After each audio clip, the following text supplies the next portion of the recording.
Xorazmiy hofiz. Devor. Toshkent. O'zbekiston nashriyoti. 2025-yil. 624 bet.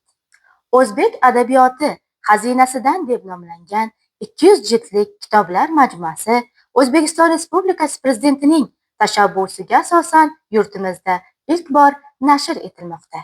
Mazkur loyiha asrlar davomida to'plangan boy va bebaho adabiy merosimizni asrab-avaylash, uni xalqimiz, ayniqsa yoshlar o'rtasida keng ommalashtirish orqali ularning intellektual salohiyatini yanada oshirish, shuningdek, jamiyatda kitob mutolaasi va kitobxonlik madaniyatini yuksaltirishga xizmat qilishi shubhasiz.